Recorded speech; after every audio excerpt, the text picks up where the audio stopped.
We are at 63rd and Western, and this is the building where the draft boards, 32 draft boards covering the whole south side of Chicago, were located here.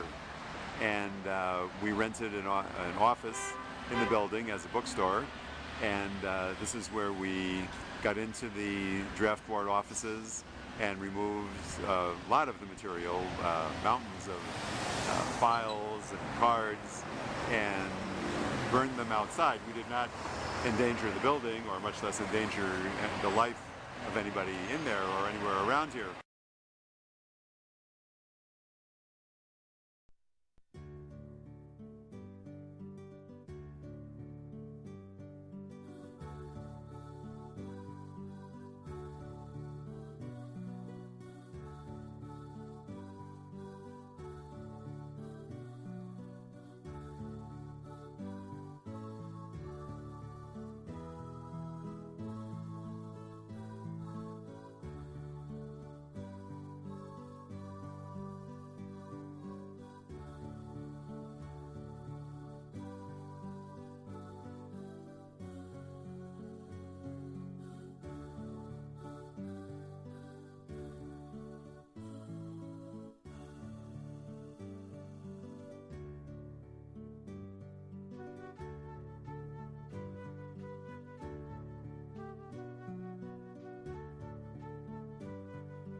For some of us, our deepest motivations, while they are profoundly human, flowing from political and social analyses, etc., have an important and explicit religious dimension.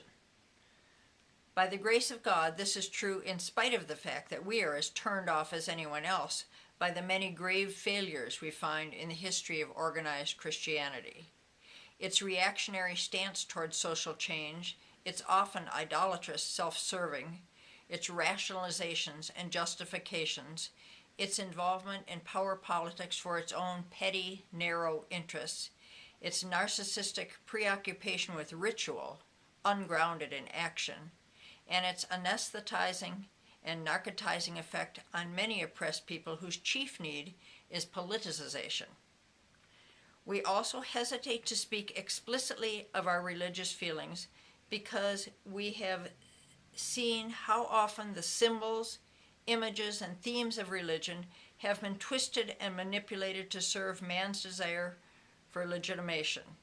This is particularly true in our own country, where bishops can be counted on to bless the canons no matter what the war, where Americanism and Christianity are closely wedded in an infinitely terrifying and idolatrous union, and where the churches blend in smoothly with the country clubs on the suburban horizon.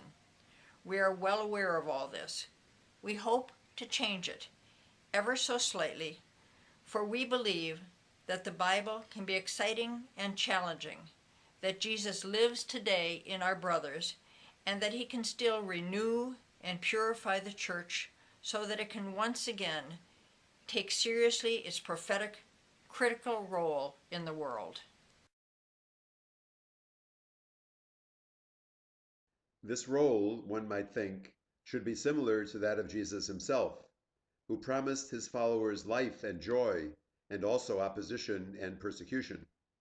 He could not rest content with performing various human services for individuals, applying band-aids and tranquilizers, but he saw that in addition, love involved an attack on the institutions and structures which oppressed his people, the scribes and Pharisees, the religious establishment. In responding to this demand of love, he stood in a direct line with the prophets of old and gave the supreme example for his early followers. For Christians were soon put to the test, ordered to bow before Caesar, to worship the state. It was because of their resistance to such political idolatry, not because of some strictly theoretical or abstract differences of opinion, that they were harassed and persecuted and put to death. In those days, the counsels of celibacy, poverty, and radical obedience to Jesus meant something very concrete. To be a Christian was to be a radical lover, and radical love gets one into trouble with oppressive and unjust structures. So our people were in this building, and at one point at about 5 a.m., they broke into the draft board offices and started gathering up all the files. And then at one point they started coming down this fire escape with all the files. I was waiting out here in the car, and I had the gasoline, which we used to douse the draft material and set it on fire.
The draft boards located here covered the whole south side of Chicago.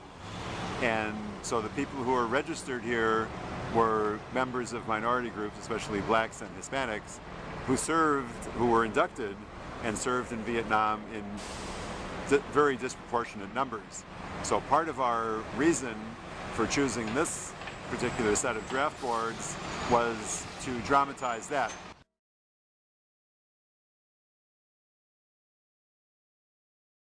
Belief is also trust, trust in God's mercy. But mercy can only be understood and appreciated in the context of judgment. Thus, the Christian must not blind himself to his own or his nation's sins. For if he is to experience the good news of God's mercy and love, he must first feel his own or his nation's wrongdoing. He must be ready to wither under the full blast of prophetic criticism. Then, and only then, can he speak of belief as trust in God's mercy. He loved us while we were still sinners. There's a profound and much-needed lesson here for American Christians. These explicitly Christian and religious considerations, among others, hold a position of great importance in the lives of some of us participating in the Chicago action. Some might explicitate the religious dimension differently. But in the end, what is central to the community we are forming is the action, and this action brings the foregoing religious considerations to bear on the following concrete situation. In urban America, a child is born. Although the poverty of his parents does not prevent them from showering him with love and warmth, it can be said that in many ways he is born to lose in this society. As an infant, he suffers from cold and malnutrition. He is one of the 10 million hungry Americans in a land of plenty. In his crib, he is bitten by rats. The air he breathes is contaminated with pollutants from industries which use his city.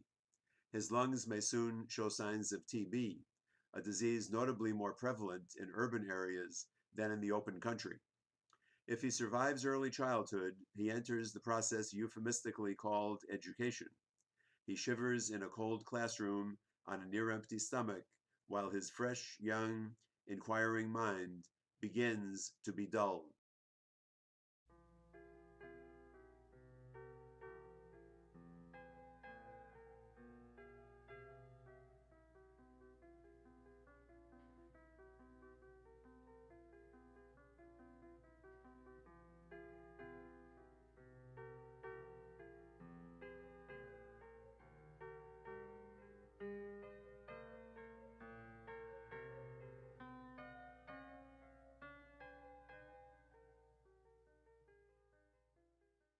As he finishes grade school, he is perhaps 2 years behind his suburban contemporaries.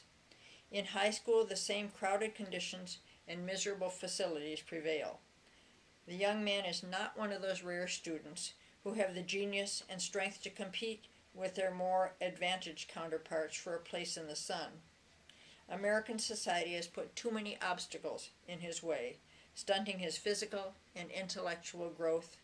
Born into hostile systems and structures, he was born to lose. But having reached the age of 19 or so, he suddenly becomes strangely useful to American society. He can be used to fight its wars. Deprived of an education which would prepare him for college, he does not have the privilege of a deferment. But he can give his body to the war machine to be killed or wounded in Vietnam now, or in Guatemala perhaps later. Born and raised in poverty and oppression, he is forced by rich whites to burn and kill poor yellow peasants in a land of the Third World 10,000 miles from home, a land in which he is told to fight to preserve a freedom which he himself does not even enjoy in his own land. So very shortly, the Chicago police arrived and took us away to a police station and then to Cook County Jail, where we spent a few days before we were bailed out. We were first charged with burglary and arson by the state of Illinois, and then by the federal government with 4 counts in an indictment, including destruction of government property, interfering with the Selective Service system, and conspiracy to do those things. And then after a while, the state dropped their charges, and we were prosecuted by the federal government.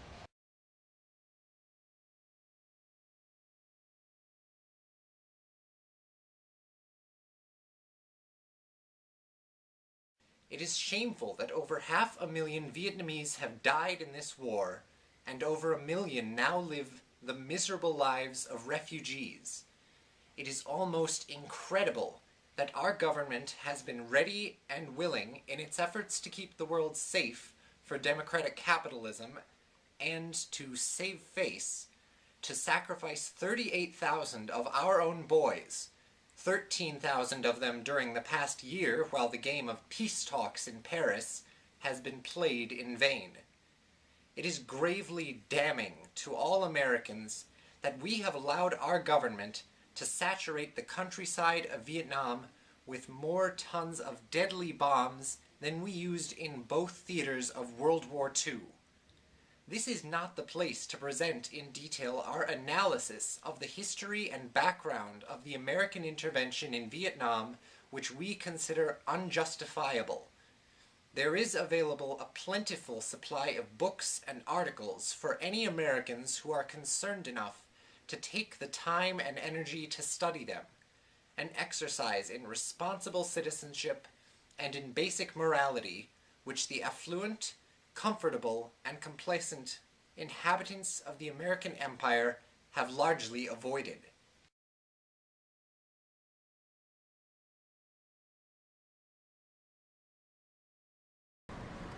Our trial was held in the Federal Building in Chicago. Our trial lasted about a month in 1970.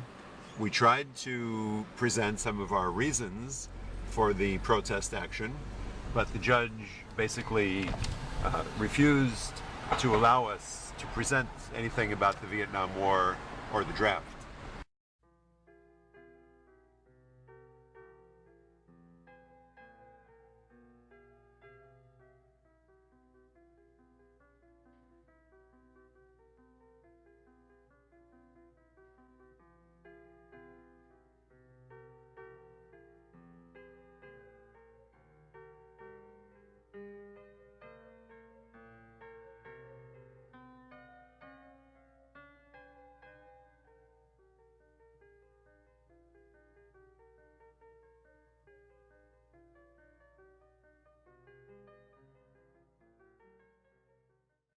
In the face of this enormous complex of problems, we cannot continue to salve our conscience by speaking endless words into the air and spilling more gallons of ink on paper.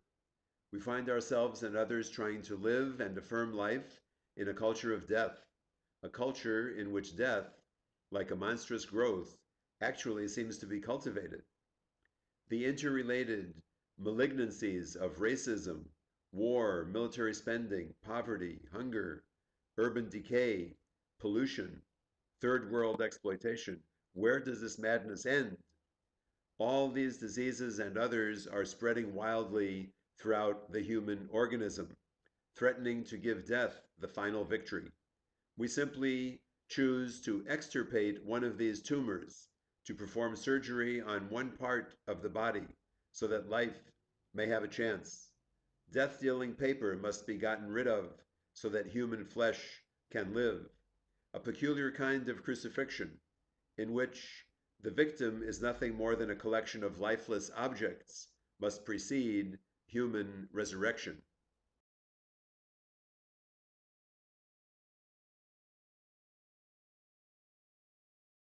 William Durkin, Jr., Edward Hoffmans, Margaret Katrosik, Joseph E. Mulligan, Father John P. Pietra, Father Nicholas J. Riddell, Thomas Smith,